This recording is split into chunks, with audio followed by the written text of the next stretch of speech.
Ya, Assalamualaikum warahmatullahi wabarakatuh.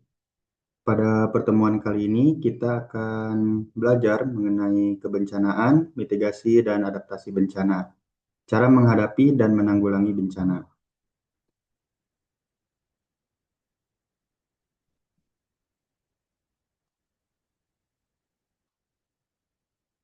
Nah, untuk tujuan pembelajarannya yaitu yang pertama, diharapkan siswa mampu mengenali jenis-jenis bencana alam yang ada di Indonesia dan lingkungan sekitar siswa.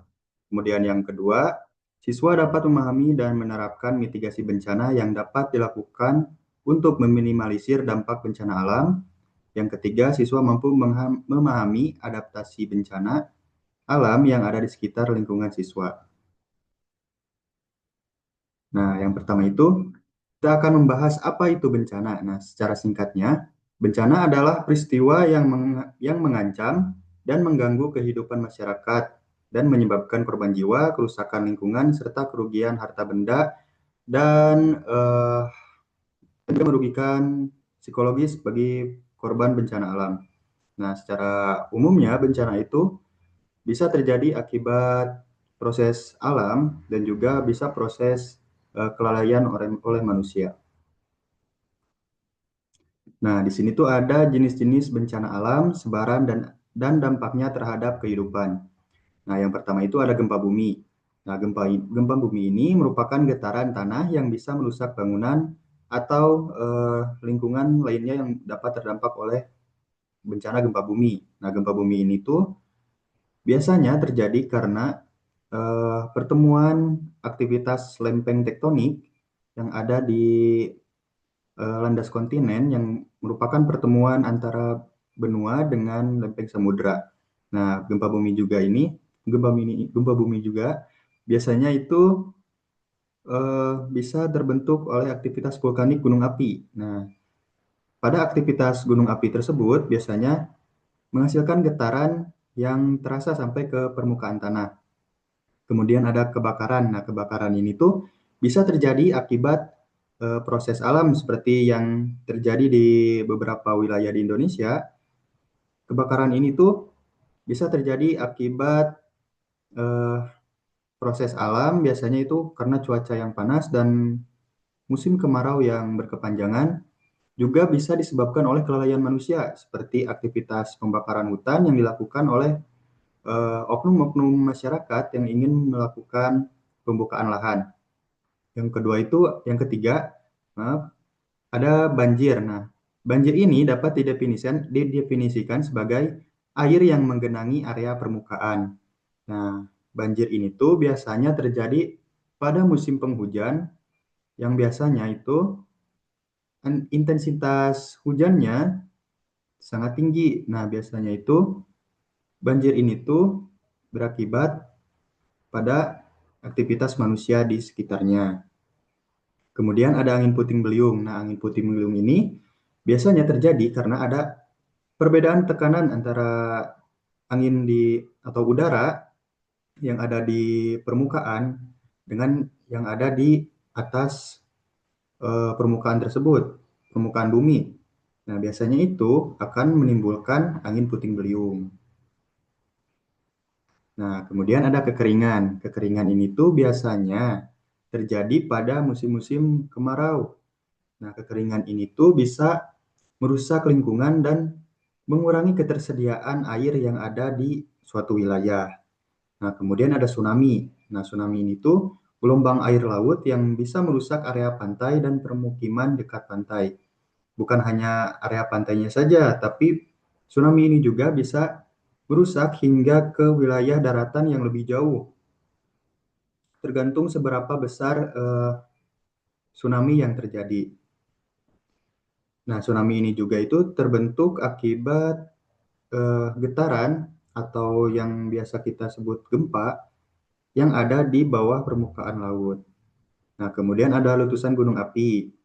Nah, proses keluarnya material dari dalam perut bumi ke permukaan melalui kawah gunung api. Nah, ini tuh biasanya itu terjadi di wilayah-wilayah yang memiliki gunung api aktif, seperti di Jawa, di Sulawesi, atau mungkin di beberapa belahan dunia lainnya. Kemudian tanah longsor. Nah, tanah longsor ini merupakan proses yang biasanya terjadi pada musim penghujan.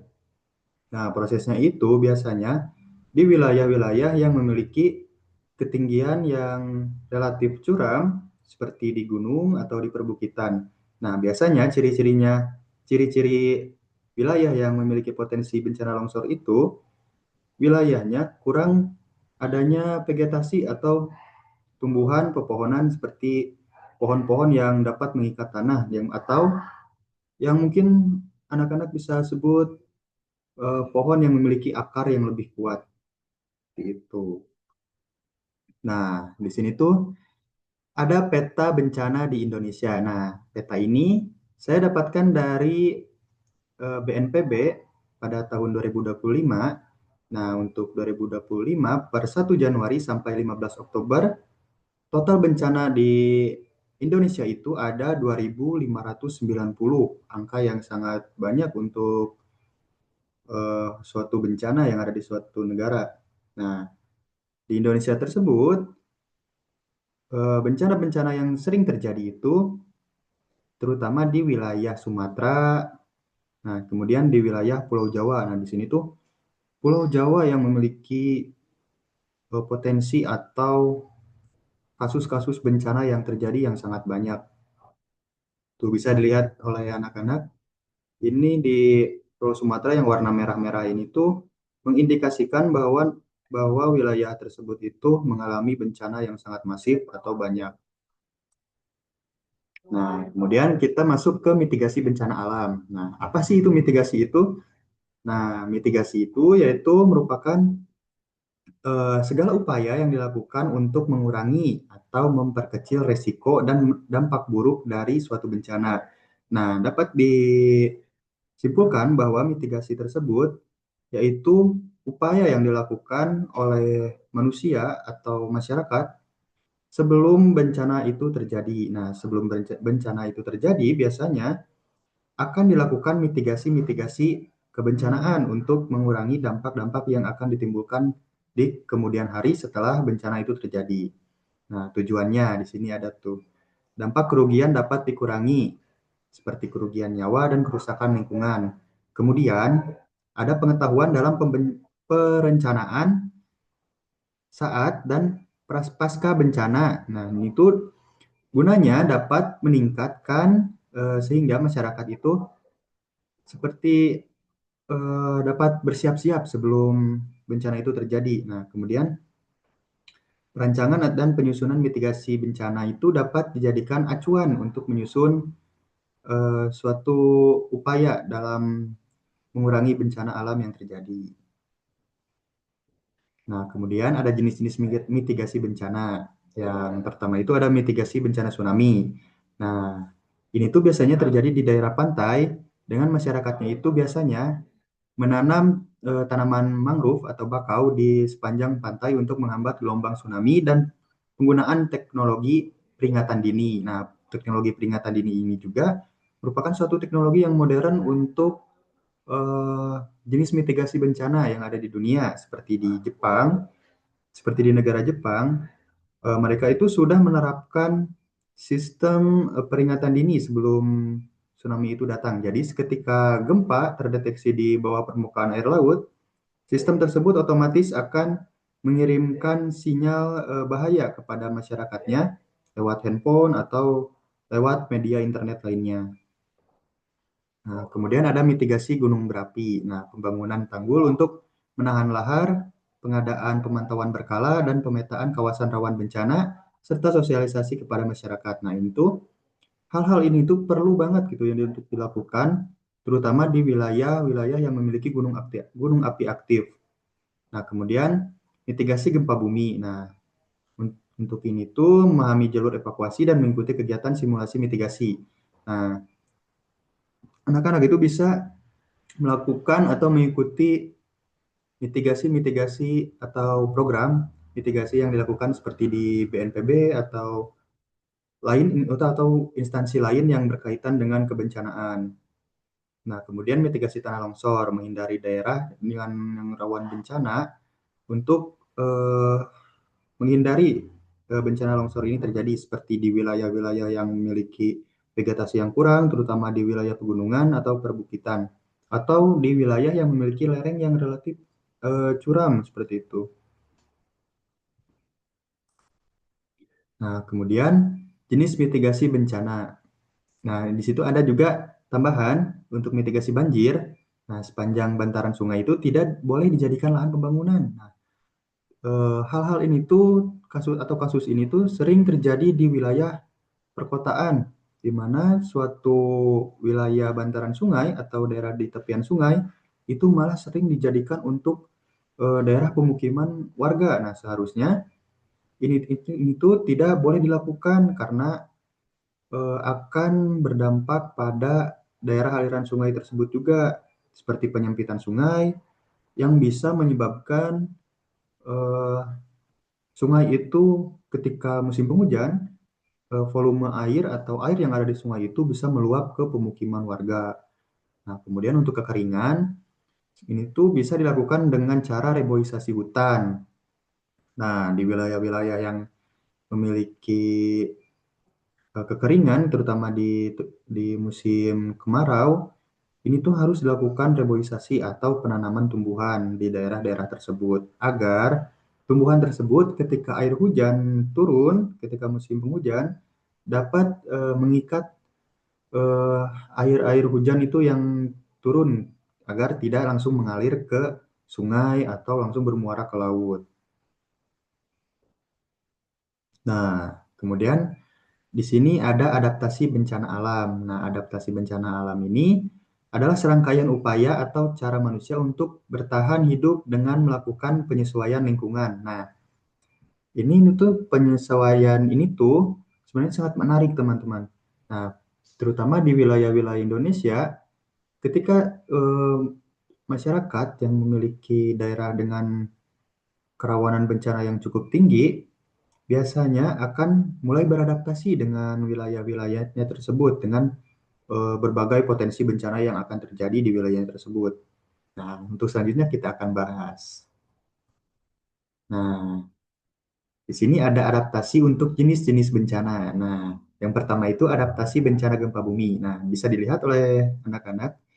Ini tuh merupakan struktur bangunan panggung ya. Ini tuh Bapak menggunakan contoh yang ada di Kampung Adat Naga. Nah, masyarakat Kampung Adat Naga itu benar-benar seperti beradaptasi gitu secara alaminya, secara insting mereka terhadap bencana-bencana yang terjadi di lingkungan mereka. Nah, dari struktur bangunannya juga itu sangat unik. Mereka itu menggunakan rumah panggung dengan pondasinya itu menggunakan batu, seperti batu gitu. Nah, ini tuh struktur bangunan seperti ini tuh bisa meredam gempa yang mungkin bisa terjadi.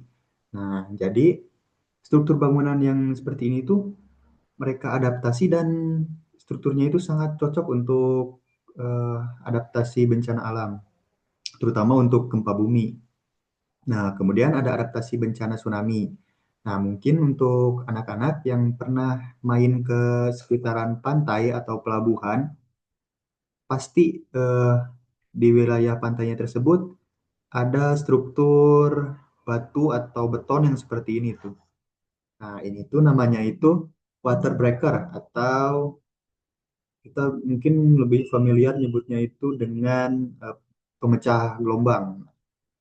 Jadi fungsinya itu ketika gelombang tsunami datang, jadi tidak langsung menghantam langsung ke daratan, jadi bisa tertahan oleh water breaker ini atau pemecah arus gelombang.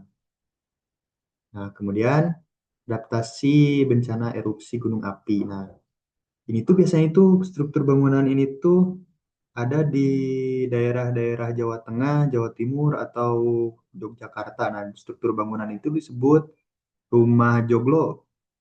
Nah, jadi masyarakat di daerah Jawa, Jawa Tengah, Jawa Timur, dan Yogyakarta, mereka itu menggunakan struktur bangunannya itu seperti ini. Jadi, misalkan ketika gunung api mereka di wilayah mereka itu erupsi atau meletus, nah si abu-abu vulkaniknya itu tidak langsung menumpuk di atas gentingnya di atas atapnya gitu. Jadi mereka itu si abu-abunya itu akan langsung turun ke sini nih. Dan untuk membersihkannya juga ini tuh cukup mudah katanya itu. Nah, kemudian untuk adaptasi bencana tanah longsor, nah seperti yang ada di gambar ini, mereka itu melakukan penanaman pada wilayah dengan yang relatif curam tuh, seperti ini tuh. Seperti di wilayah perbukitan yang tidak memiliki pepohonan yang cukup, biasanya itu akan dilakukan reboisasi atau penanaman pohon. Nah, untuk adaptasi bencana banjir, nah teman-teman bisa atau anak-anak bisa lihat ini tuh struktur bangunan yang ada di wilayah-wilayah di Kalimantan, di Sumatera. Mereka itu biasanya meninggikan pondasi bangunannya, bangunan rumahnya agar menghindari ketika musim hujan datang, ketika volume air naik, eh, rumah-rumah mereka itu aman gitu. Jadi mereka itu bisa tinggal di atasnya dan airnya itu tidak meluap sampai ke atas. Nah, untuk adaptasi bencana kekeringan, nah di Indonesia itu sekarang itu lagi banyak-banyaknya pembangunan tanggul atau waduk atau mungkin, nah seperti ini nih, sungai yang dibendung gitu, kemudian si airnya itu dialihkan untuk mengairi eh, pemukiman ataupun persawahan yang menjadi sumber kehidupan warga. Nah, kemudian untuk adaptasi itu sebenarnya adaptasi bencana puting beliung ya, angin puting beliung. Nah, ini tuh biasanya di wilayah-wilayah terutama di Eropa, untuk di Eropa seperti Inggris ataupun wilayah lainnya dan di benua Amerika seperti di negara Amerika sendiri itu mereka itu membuat struktur bangunannya itu seperti ini nih untuk bangunan rumahnya itu. Jadi si pondasinya itu lebih kuat serta struktur rumahnya itu lebih diperkokoh agar saat ketika eh, angin puting beliung itu datang, rumahnya itu tidak hancur oleh angin puting beliung itu gitu. Nah, untuk adaptasi bencana kebakaran hutan dan lahan, nah biasanya itu di wilayah-wilayah yang memiliki hutan dengan potensi kebakaran yang sangat tinggi, mereka itu membangun waduk atau embung. Nah, waduk atau embung itu seperti danau-danau buatan, gunanya itu untuk menampung air. Nah, semisalkan ketika hutannya itu mengalami kebakaran, jadi untuk proses pemadamannya itu sedikit agak mudah gitu untuk mendapatkan airnya. Jadi jadi untuk proses pemadaman kebakarannya itu mereka itu nggak bingung gitu untuk mencari sumber air untuk memadamkan kebakaran. Nah, kita masuk ke edukasi dan latihan. Nah, untuk yang pertama itu simulasi bencana. Nah, anak-anak bisa untuk mengikuti latihan evakuasi dan simulasi bencana di sekolah ataupun komunitas. Nah, sekarang itu banyak banget itu di sekolah-sekolah yang menerapkan simulasi bencana ini dengan menggandeng beberapa instansi pemerintahan seperti BPBD itu ataupun mungkin komunitas-komunitas Mapala yang sering berkecimpung ketika proses bencana alam itu terjadi untuk membantu membantu korban-korbannya. Nah, kemudian ada pendidikan. Nah, pelajari tentang resiko bencana dan cara menghadapi setiap jenis bencana. Nah, ini tuh sangat penting banget untuk dipahami oleh anak-anak sekalian karena pendidikan ini, terutama pendidikan tentang bencana alam, ini tuh sangat diperlukan karena mengingat pada saat ini iklim yang terus berubah, terus kemudian situasi yang tidak menentu. Nah, mitigasi ini tuh ataupun pendidikan mitigasi itu sangat penting untuk dipahami oleh siswa. Kemudian ada keterlibatan keluarga. Nah, keterlibatan keluarga ini tuh juga sangat penting gitu agar setiap anggota keluarga yang ada di rumah itu terlibat dalam persiapan dan latihan bencana. Jadi, seperti orang tua anak-anak itu tuh harus paham terkait bagaimana menghadapi bencana-bencana yang terjadi. Nah, langsung ke kesimpulan ya, karena materinya sudah habis. Jadi untuk kesimpulannya, kebencanaan merupakan fenomena yang dapat menimbulkan kerugian besar bagi manusia, lingkungan, dan infrastruktur, sehingga memerlukan penanganan yang terencana. Nah, upaya mitigasi menjadi langkah penting untuk mengurangi resiko dan dampak bencana melalui perencanaan tata ruang, edukasi masyarakat, serta pembangunan infrastruktur yang tahan terhadap ancaman. Nah, sementara itu, adaptasi diperlukan agar masyarakat mampu berperilaku dan inovatif sesuai dengan kondisi lingkungan yang berubah, khususnya akibat perubahan iklim. Dengan pemahaman yang baik, kesiapsiagaan, serta kolaborasi antara pemerintah, masyarakat, dan lembaga terkait, risiko bencana dapat diminimalkan sehingga tercipta lingkungan yang lebih aman dan berkelanjutan. Jadi seperti itu untuk mitigasi bencana alam. Nah, mungkin untuk pembelajaran kali ini dicukupkan. Sekian dari Bapak, sekian. Assalamualaikum warahmatullahi wabarakatuh.